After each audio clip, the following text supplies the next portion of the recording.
ஜவான்ஸ் உங்களுடைய தென்னை மரத்துல காண்டாமிருகம் வந்து ரொம்பவே பாதிச்சிருக்கா? இதுக்கு வந்துட்டு ஒரு சூப்பரான சொல்யூஷன் நான் சொல்றேன். அதுக்கு முன்னாடி என்ன ஃபாலோ பண்ணாதங்க, ஃபாலோ பண்ணிக்கோங்க.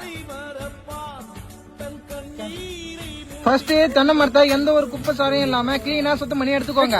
ஒரு பாக்கெட் கல் உப்பு, இதுலயும் முக்கியமான விஷயம் தூள் உப்பு போடக்கூடாது. அதோட முக்கியமான விஷயம் வந்துட்டு அயோடின் கலந்த உப்பு போடவே போடாதீங்க. அண்ட் லாஸ்ட் இது என்னன்னு தெரியுமா? இதுதான் ஈட்டர் கட்ராய்னு சொல்லுவாங்க. இதை வச்சுதான் நம்ம காண்டாமிருகம் வந்து விரட்ட போறோம். ஒரு குச்சி இயற்கையால எடுத்திருக்கோம். இதை வந்துட்டு சின்ன சின்ன பொடியா அப்படி கட் பண்ணி நம்ம மரத்தை சுத்தி போடணும். இது வந்துட்டு ஒவ்வொரு தண்டா உரிச்சு எடுத்துக்கலாம். இந்த ஈட்டர் கட்டாயம் துண்டு துண்டா கட் பண்ணி போட்டுக்கணும்.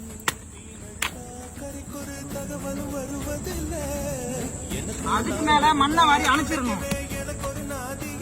இந்த மாதிரி பண்றதால உங்களுடைய தென்னை மரத்துல வந்துட்டு காண்டாமிருகம் வந்து தாக்காது. அது மட்டும் இல்ல, காண்டாமிருகம் வந்துகிட்டு இருந்து உங்களுடைய தென்னை மரத்தை சேஃபா செக்யூரா காப்பாத்தலாம்.